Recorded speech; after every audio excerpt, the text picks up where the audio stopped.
Hi everybody, and welcome to this week's edition of the audio version of the Exploration Weekly Newsletter, this time for the week of April 23rd, 2021. I'm Renee Meredith, the COO of Exploration Group, and I want to send a special shout out to my team, Heidi So and Jules Ramos, for all their hard work on our newsletter every week. And now, the news. The Mechanical Licensing Collective completes first royalty distribution. The Mechanical Licensing Collective, also known as the MLC, has announced the completion of its first ever monthly distribution of mechanical royalties.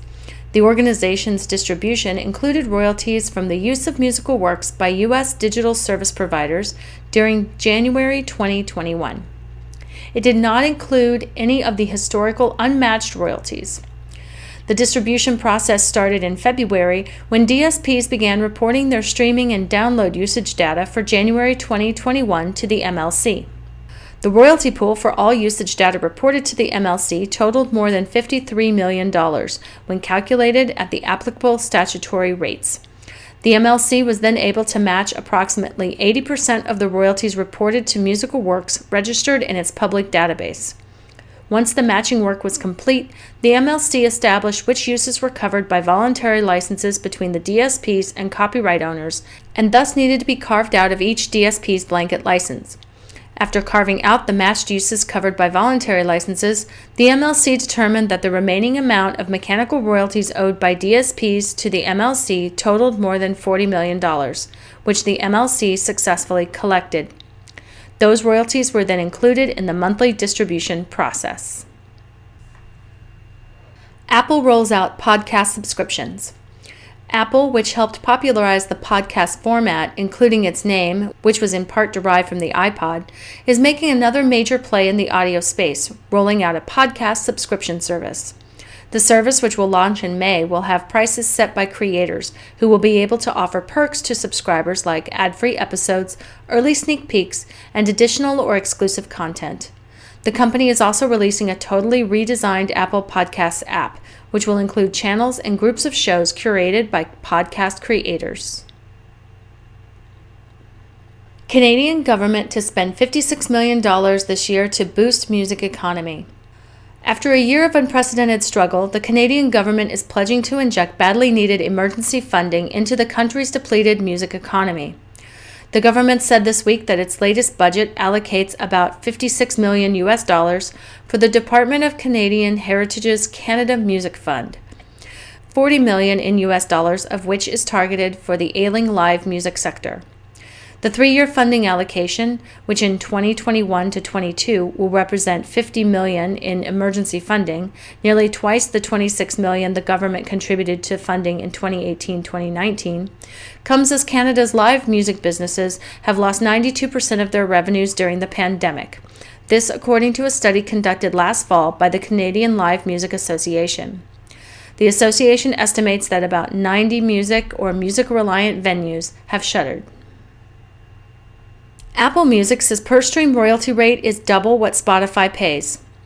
Apple Music pays music rights holders a penny per stream on average, the streaming service revealed in a letter to artists, labels, and publishers on April 16, as first reported by the Wall Street Journal. The payouts come out of monthly subscription revenue from users. While the exact payout varies by subscription plan and country, the company said in the letter that it averaged a penny per stream for individual paid plans in 2020. The figure does not take family plans into account. A penny per stream is roughly double Spotify's average rate of around 1/3 to 1/2 of a penny per stream. Both services pay rights holders, like record labels and publishers, based on the share of total streams that their artists bring in, after which those rights holders pay artists based on their agreements. Spotify has 155 million paying subscribers out of 345 million total active users. Meanwhile, Apple last reported more than 60 million Apple Music subscribers in June 2019. MRC Data publishes music reports on Spain and France. Research firm MRC Data has just released 360 reports on Spain and France, exploring music trends in those countries. In Spain, it found that 86% of the general population engages with music, and that 52% of music listeners are using streaming services, up 6% year on year. 11% of music listeners are currently paying for a streaming subscription, but 32% say they are likely to subscribe to a streaming service in the next 6 months. As for France, 75% of the general population there engages in music, with 73% of those listeners using a free streaming service and 10% paying for a subscription. The reports also offer some live streaming stats. 35% of Spanish people and 33% of French people have watched at least one music live stream in the last year, and of those viewers, 27% and 34% respectively have paid to watch a live stream. Spotify and Apple go head-to-head in U.S. Senate App Store hearing. Spotify is at the forefront of the criticism of Apple's App Store ecosystem, and yesterday that saw the two companies go head-to-head in a hearing convened by the U.S. Senate Subcommittee on Competition Policy, Antitrust, and Consumer Rights. Spotify's head of global affairs and chief legal officer, Horacio Gutierrez, and Apple's chief compliance officer and VP of corporate law, Kyle Andier, gave evidence alongside representatives from Google, Tile, Tinder's parent company Match Group, and the Consumer Federation of America. Gutierrez ran through Spotify's allegations that Apple has aggressively used its App Store policies to handicap Spotify in numerous ways. Apple, of course, takes a different view on these matters. We're proud of the store we've built, the experiences it has provided for customers, and the opportunities it has created for developers, said Andier. That's all for me this week. Thank you all for listening. And don't forget to click subscribe for more content from Exploration. And as always, don't forget to be kind to each other.